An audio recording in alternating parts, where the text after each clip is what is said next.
At 3:30, we got Auburn, who's 2-3. Showing number 5, Georgia, who's 3-1. Georgia favored by 24 on ABC.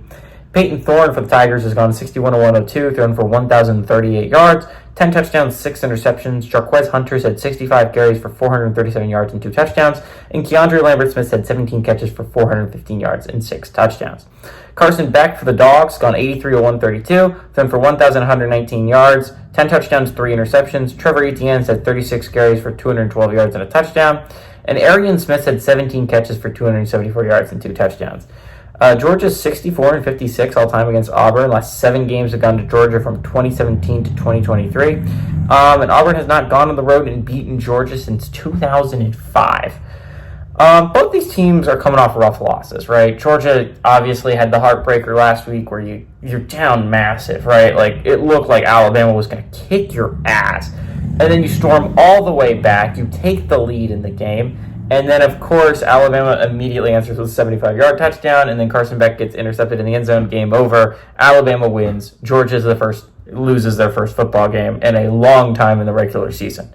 Auburn, on the other hand, did the same thing that has been making them lose football games all year. This is a football team that honestly should be 5-0. They have played well enough to win the Cal game. They played well enough to win the Arkansas game.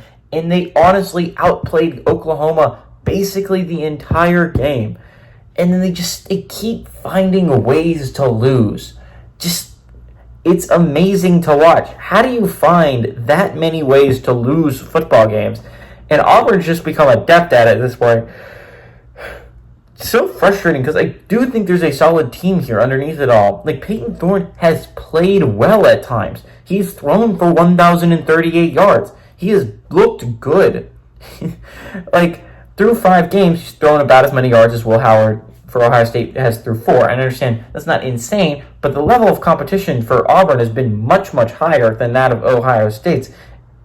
It's just weird, right? But the interceptions is what kills you, right? If he wasn't throwing those picks, I think Auburn fans would be happy with how Peyton Thorne has played.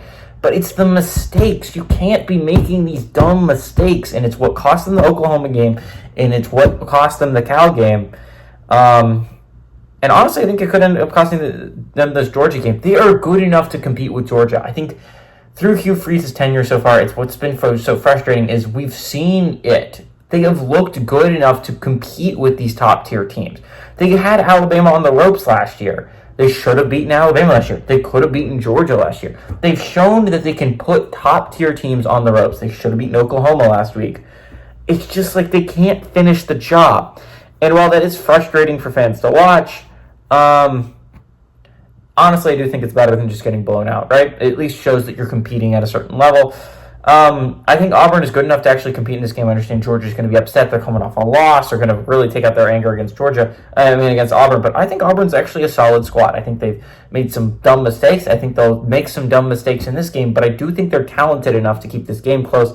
Give me Georgia to win outright, but Auburn to cover the 24-point spread.